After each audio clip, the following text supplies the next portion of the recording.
Assalamualaikum warahmatullahi wabarakatuh. Saya Nimatul Jana dengan NIM A321239091. Saya dari kelas C. Baik, tujuan saya membuat video ini untuk memenuhi mata kuliah sistem peradilan. Nah, baik, jadi di sini saya akan meresum kembali materi, yaitu yang pertama tentang pemeriksaan, penyelidikan, dan penyidikan, yaitu yang pertama penyelidikan. Nah, penyelidikan adalah serangkaian tindakan penyelidik untuk mencari dan menemukan suatu peristiwa yang diduga sebagai tindak pidana guna menentukan dapat atau tidaknya dilakukan penyidikan menurut cara yang diatur dalam undang-undang.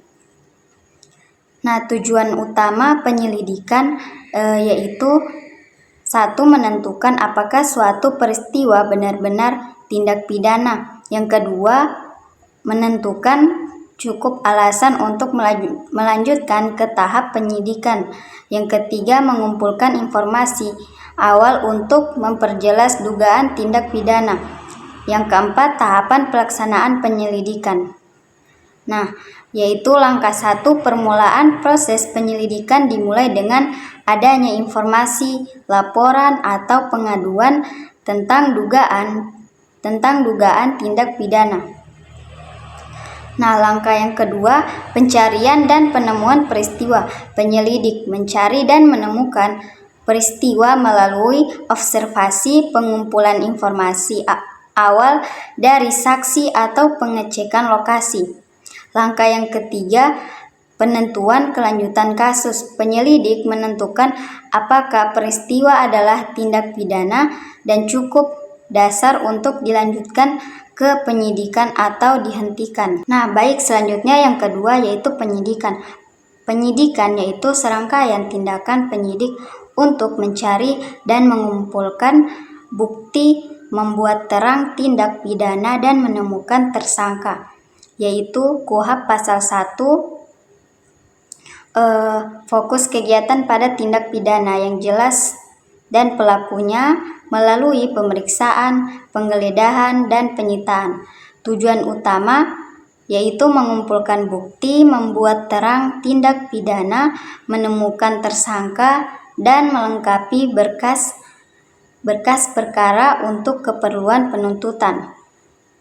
Tahapan pelaksanaan penyidikan yaitu peningkatan status, pengumpulan bukti, penetapan tersangka, penyelesaian berkas, penyerahan berkas.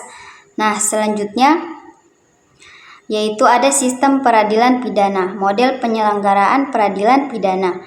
Peradilan pidana merupakan suatu sistem atau mekanisme penegakan hukum pidana yang melibatkan berbagai lembaga, melalui dari kepolisian, kejaksaan, pengadilan, hingga lembaga pemasyarakatan untuk penegakan hukum, melindungi masyarakat.